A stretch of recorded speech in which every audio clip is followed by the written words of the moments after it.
Hello everyone and welcome to We Meet at Digital Days. My name is Marie-Therese Kohl and I will moderate this presentation. We are very pleased that you took the time to participate in our virtual conference. The topic of this presentation is SiC Gate Driver Systems with WE-AGDT series. Our speaker is Eleazar Falco. He will hold the presentation and will answer your questions. Before we start, I would like to point out one thing. You will be muted during the presentation. This means that you cannot ask questions via microphone during the presentations. Nevertheless, you have the opportunity to ask questions during the presentation at any time via the chat function. You will find the chat function in the control panel. The presentation will be about 30 minutes long. The chat questions will be answered in a Q&A session following the webinar. There are 5 to 10 minutes in addition scheduled for this. If we are unable to answer all your questions within this time, we will answer them via email afterwards. If you still have any other questions left, just mail us at exhibition@we-online.com. We will try to answer all questions promptly. At the end of the webinar, you will be asked to participate in a feedback survey. We would be pleased if you take the time to fill out the survey and help us to improve our event. You will receive the link to the presentation in the next few days. The recording will be available at our website shortly. But now I will hand over to our speaker, Eleazar, and I wish you an exciting presentation. Hello, everyone. Thank you, Marie, for the introduction, and very welcome to this webinar, where we will discuss about implementing gate driver systems for silicon carbide MOSFETs with the new WE-AGDT series. My name is Eleazar Falco. I'm an applications engineer at Würth Elektronik. And here's the agenda of today's webinar. We will start with a short review of the advantages of silicon carbide devices. We will also review the gate driver system, focusing on what is so special when using silicon carbide devices versus silicon-based devices. Then we will focus on the requirements for the isolated auxiliary supply of the system, and we will show how to implement this isolated auxiliary supply with the new WE-AGDT auxiliary gate drive transformer series from Würth Elektronik. Then we will provide some examples on how we can integrate the available reference designs for the WE-AGDT into the gate driver system in common silicon carbide applications. After this, we will go through the questions and answer section. So let's get started. So when compared to silicon-based devices like power MOSFETs or IGBTs, silicon carbide devices will offer a much faster switching speed, over 10 times faster, are claimed by some manufacturers, higher switching frequency, a higher breakdown voltage, latest devices, up to 1,700 volts available, higher operating temperature, a robust operation, and amongst others.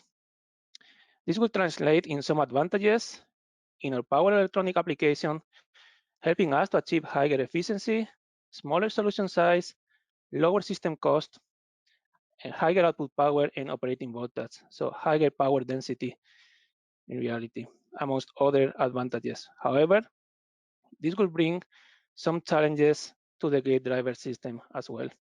We will need a more rugged galvanic isolation. We will need to be capable to provide a very high peak, very fast gate drive currents to allow for the very fast switching speed of the SiC devices.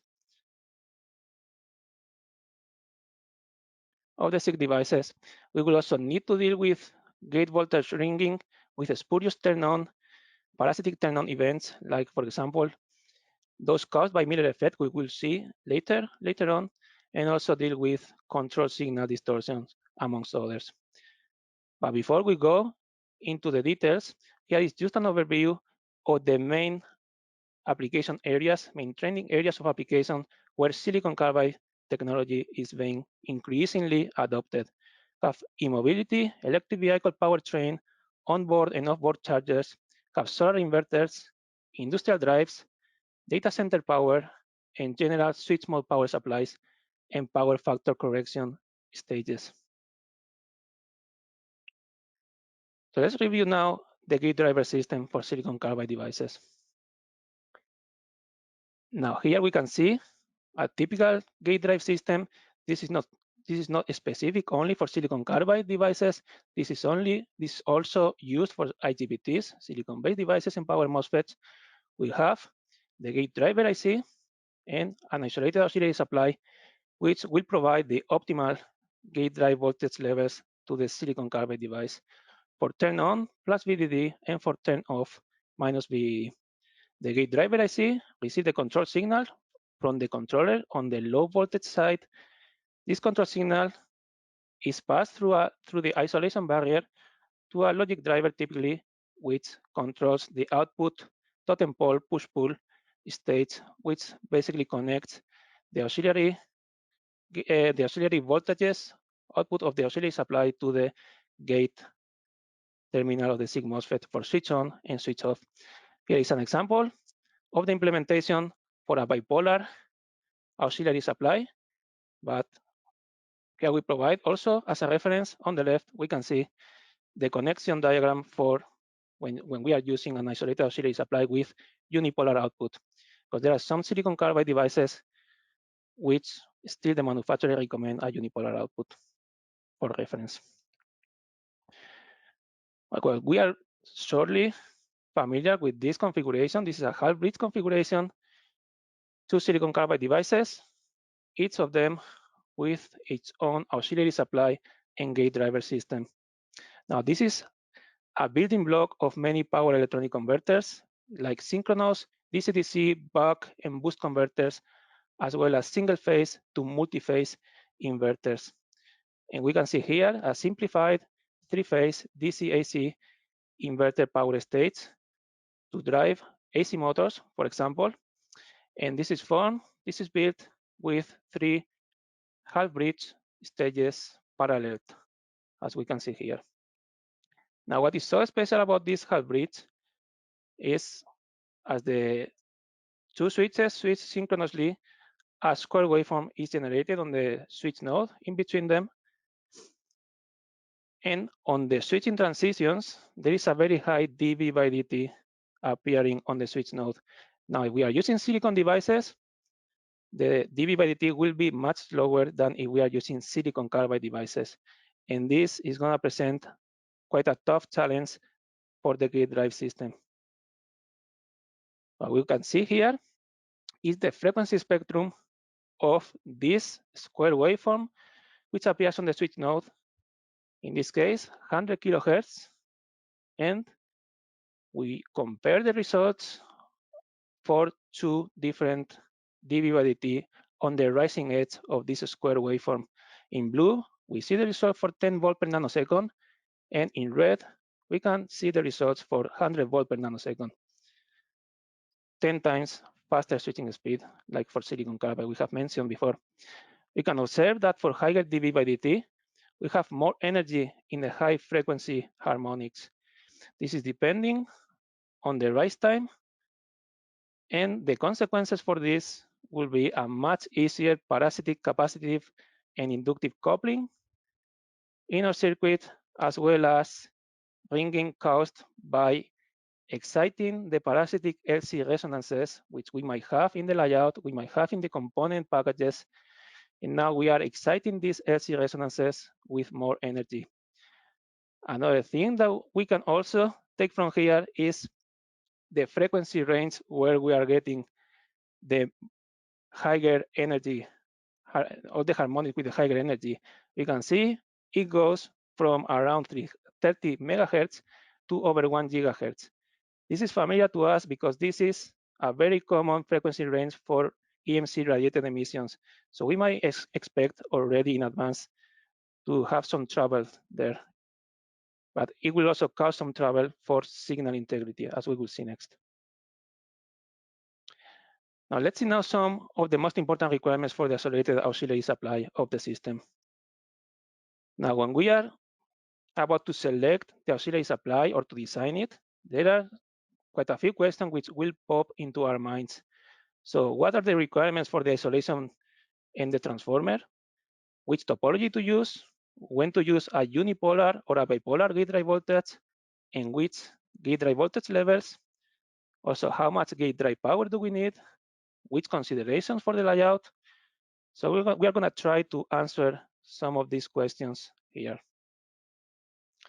Now, regarding the transformer and the isolation barrier, we need galvanic isolation on one side for safety to protect the user against electric shock. Let's not forget that applications with silicon carbide MOSFETs are high voltage applications, and in order to meet the standards, we need to provide this galvanic isolation. But not only from safety, also we need to provide this galvanic isolation to ensure reliable operation of the system, like for example, preventing ground loops. Regarding the isolation grade of the transformer, the most commonly required for gate drives is basic insulation, one layer protection.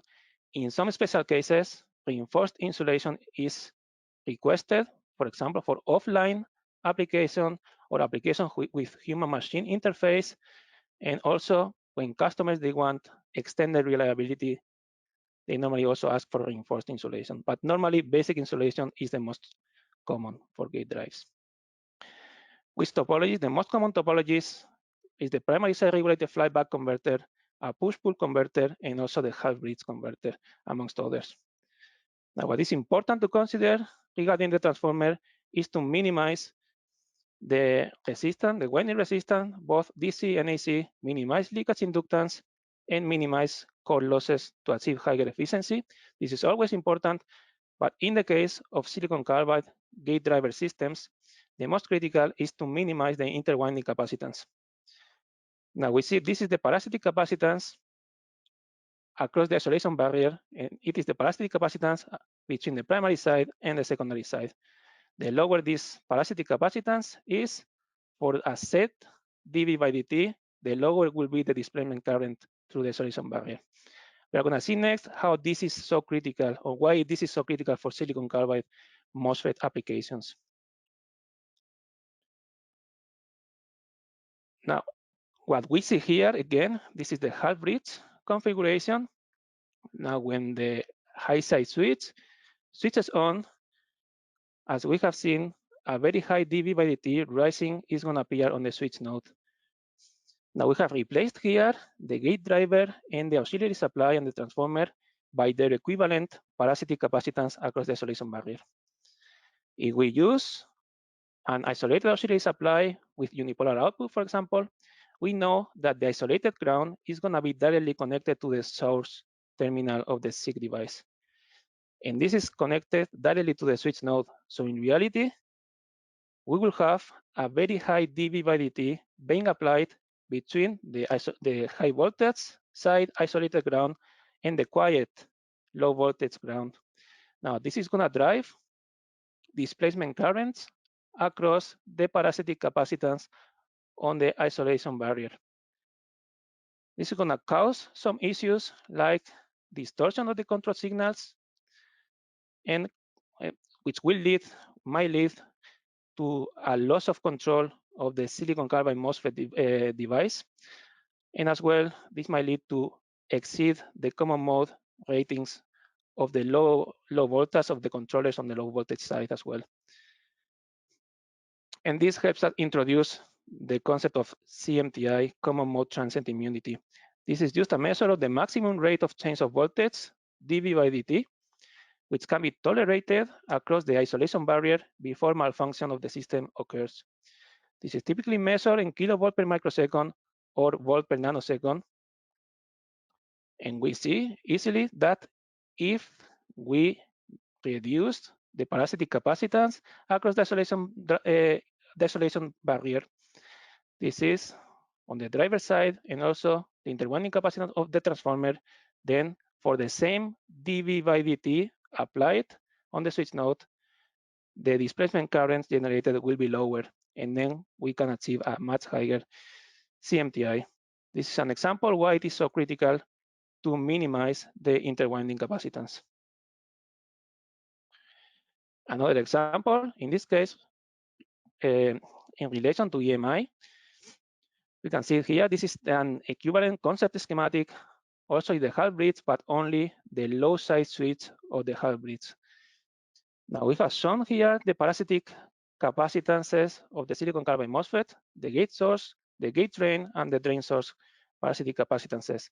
We have also replaced again the gate driver, the isolated gate driver, and the isolated auxiliary supply by their equivalent parasitic capacitances across the isolation barrier, C DRB and C XMR. And we also show the equivalent and equivalent common mode filter with the Y capacitor and the equivalent inductance on the common mode choke. Now, the dB by dt, which is generated on the switch node, does not only appear between the switch node and the power ground node in the circuit, but it also appears between the switch node and the earth potential, which the chassis might be connected to it, is usually connected to it. And what this will cause is common mode displacement currents. Again, if we reduce the parasitic capacitance of the driver and of the transformer, then these common mode currents will be reduced for the same dB by dt applied on the switch node. And we can expect better EMI performance. This is another example of why it is so important to minimize the interwinding capacitance of the transformer. Now, when it comes to selecting the voltage level, gate drive voltage level, or if unipolar or bipolar, we definitely need to go to the datasheet of the device. And here in this table, we are just showing and use some example devices from different manufacturers of silicon carbide MOSFETs. Some of them, they state in the datasheet the recommended gate source drive voltage. Some of them, they only provide the maximum ratings. What we can find, if we look everything which is available, we'll find that most common voltages will be around plus 15 volt, minus 4 volt for the latest generation devices. Plus 20 volt, minus 5 volt is also very common, also mainly for previous generation silicon carbide MOSFET devices. And also some manufacturers like Infineon, they have series where they recommend a gate drive voltage unipolar in somewhere between 15 volt and 8 volt. What is important to say here is the most important thing to consider is the maximum rating, because when we drive the gate very, very fast, we are gonna have some ringing, some overshoot, and some undershoot. We need to make sure that the maximum ratings of the silicon carbide device gate source are not exceeded. Now, another question which comes into our minds is, why do we need a negative gate drive voltage? So again, we can see here the familiar half bridge power states are switching. And the same when the high side switches on, a very high dB by dt appears on the switch node. And now this is gonna drive some current coupling through the gate drain parasitic capacitance of the silicon carbide MOSFET into the equivalent impedance of the gate source circuit of the MOSFET. In reality, we can replace this as an impedance divider. So the impedance of the gate drain capacitance and the equivalent impedance of the gate source circuit. And this is going to drive some current. The high dB by dt is going to drive a current across this impedance, and a gate voltage bump will appear. Its value depends on the ratio of the impedances, of course, but it might exceed easily the turn-on threshold voltage of the low side switch. Now, when this happens, there will be a potential shoot-through event, which means that the high side switch is already on or turning on, and the low side switch is also going to turn on for a very short amount of time. This is going to short the high voltage to the power ground, and a very high current peak is a very high current is going to flow during a very short amount of time with potential destructive consequences. Now, to prevent this spurious turn on, First, we need to make sure that the equivalent impedance across the gate source terminals is much lower than the gate drain impedance. We can also use alternative and active Miller clamp, which will ensure this, or we can apply a negative gate drive voltage for switch off of the silicon carbide device. This will provide some extended margin to the threshold voltage of the SiC MOSFET. Now moving on, how much gate drive power? Right, so we need as much gate drive power as it is dissipated in the total gate current loop resistance during the switching transitions. Now to switch the MOSFET on and off, we are actually charging and discharging the gate capacitance of the device. The turn on and turn off energy are shown here. This is dissipated in the resistance of the gate current loop. If we add them together for a full switching cycle and multiply by the switching frequency, we get the average power, which needs to be supplied by the auxiliary supply to the system. This depends on the gate charge of the silicon carbide device, on the switching frequency, and on the full gate source voltage swing difference between positive and negative voltage of the auxiliary supply. This gate drive power does not depend on the gate resistance. This is good to know, but the gate resistance controls the current peak and the peak instantaneous power. So we need to check the ratings and make sure that our gate resistors can withstand these very peak powers during very short amount of time. And also we should not forget the gate drive IC power if it is supplied by the auxiliary supply also. We need to add it to this calculation. Now, just as an overview, here is a table where we show for different gate charts, different common gate drive voltage swings, and different switching frequencies. They are all common for silicon carbide applications, which estimated gate drive power we are going to need.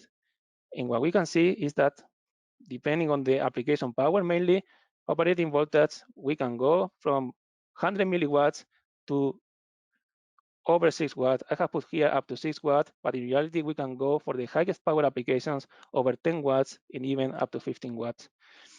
Now, this gate drive power will increase, obviously, with the switching frequency, and will also increase if we use higher gate drive voltages.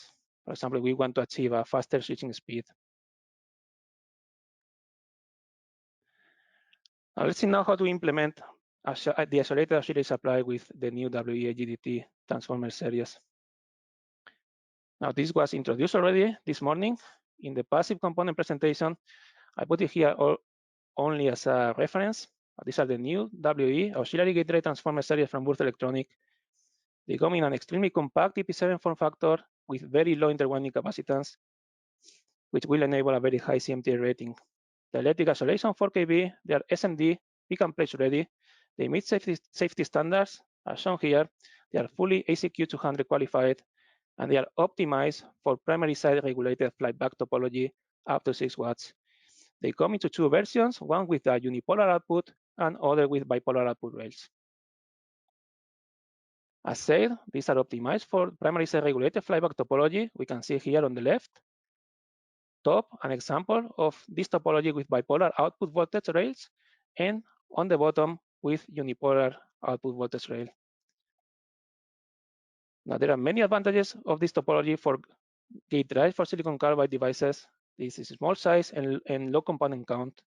They provide regulated output voltages, high efficiency, unipolar and bipolar outputs, and as said, WE-GDT are optimized for this topology, but there are also readily available controllers like the LM5180 from Texas Instruments and the LT83 series from Analog Devices.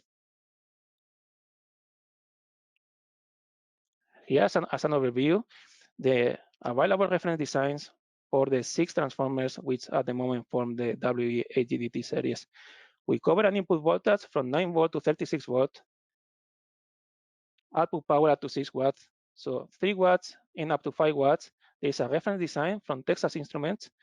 It's providing adjustable unipolar output plus 15 volt to 20 volt and bipolar output for plus 15 volt and minus 4 volt using the LM5180 controller. Now, Würth Elektronik is also providing reference design RD001. Currently, it is released the version for a bipolar output, plus 15 volt, minus 4 volt, and up to 6 watt output power. But coming soon, we will be releasing the unipolar version, 15 volt to 20 volt adjustable output voltage, and also 2 new bipolar output voltages versions, plus 18 volt, minus 4.5 volt, and plus 20 volt, minus 5 volt. They will be coming soon. Now, just as an overview, the main characteristics of the reference design are the 001 from Würth Elektronik currently released. So this is extremely compact. You can see here how it compares to a €1 coin. So as said, up to 6 watt output power, peak efficiency, nearly 86%, and it is provided in 2 layout variants. One single-sided 2-layer layout, and the other one double-sided in a 4-layer routing. Würth Elektronik is providing PCB layout files in Altium Designer. The fabrication files also, you have the reference design document, RD001, and an application note, ANP082. Everything to download for free on Würth Elektronik website. So let's see now some examples of the integration in the gate driver system of this reference design. So the first example is a high-power synchronous buck boost converter using discrete silicon carbide MOSFET devices. In this case, it can be configured as a buck converter or as a boost converter, depending on where we set the load and the input voltage. This is high power in the kilowatts range, high voltage for 100 volt, scalable to a 100 volt bus. It's open loop operated, PWM control is external, and this will serve mainly as internal evaluation of Würth Elektronik components for silicon carbide technology, with focus on WE-AGDT series and the new upcoming FTDB DC-Link power film capacitors. Still not released, but they will be coming soon. This is an image, 3D of the board. The PCB is currently under development. It is a single-sided design with components only on top side. It's a 2-layer root design, so quite cost-effective. And this example will be focusing on a very high switching speed and high efficiency. So we can appreciate the reference design RD001 with the WE-GDT and the CSGP capacitors. Have the high power choke mid FLT from Würth Elektronik also. The FTDB DC film capacitors. The FTDB power film DC link capacitors, which I said will be coming soon.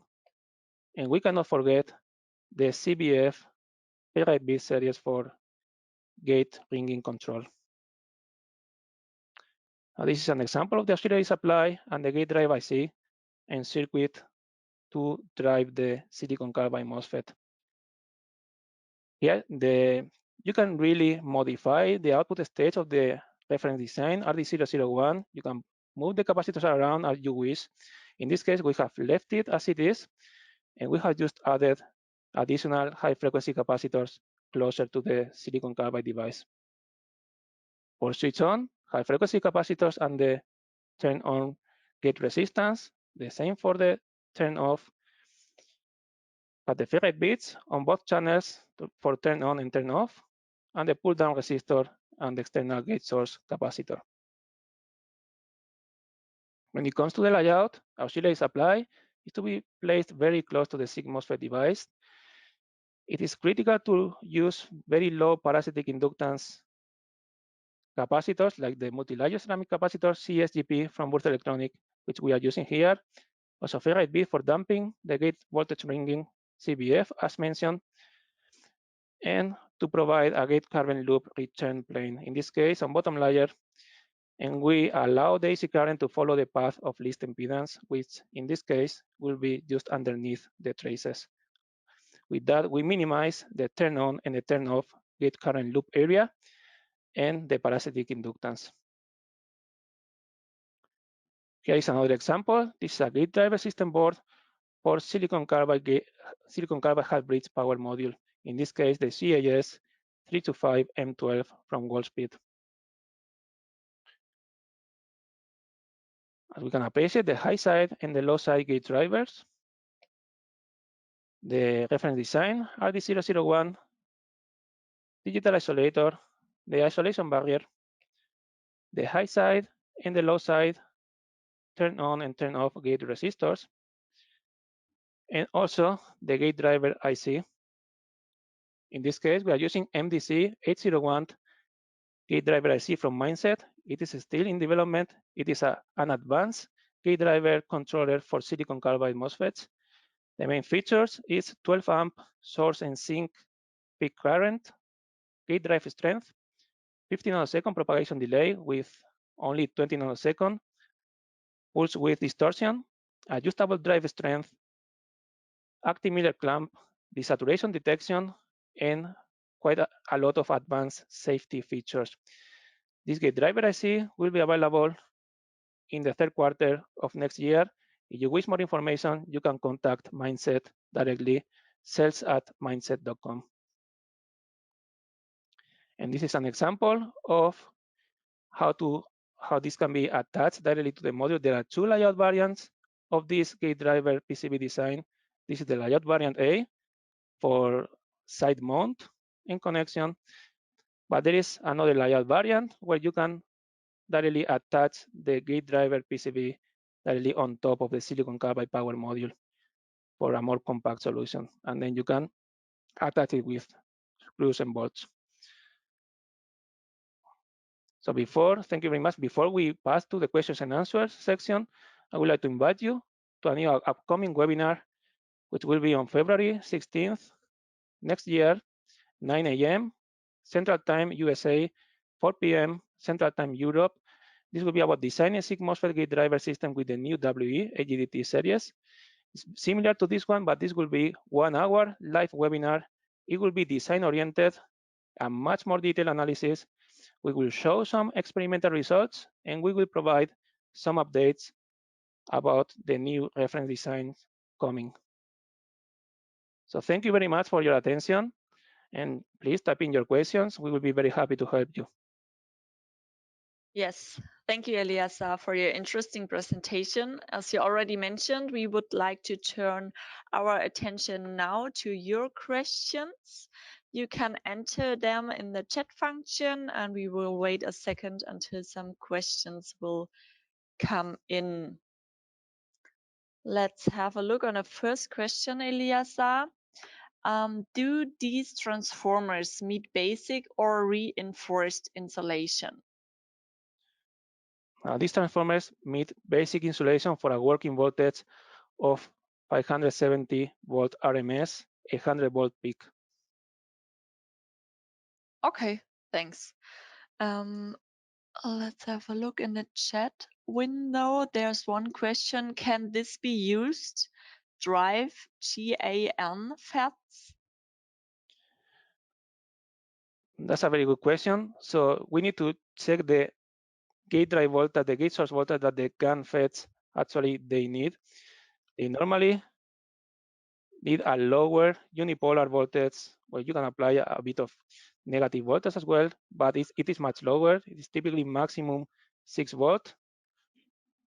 It can be used, but you will need to add an additional output stage regulation to step down the voltage. You can still use the primary side regulated flyback topology, but with an additional output stage to regulate to the correct voltages that GaN FETs need. Okay, thanks for the explanation. Another question is, how do the reference design from Würth Elektronik compare to existing power modules in the market?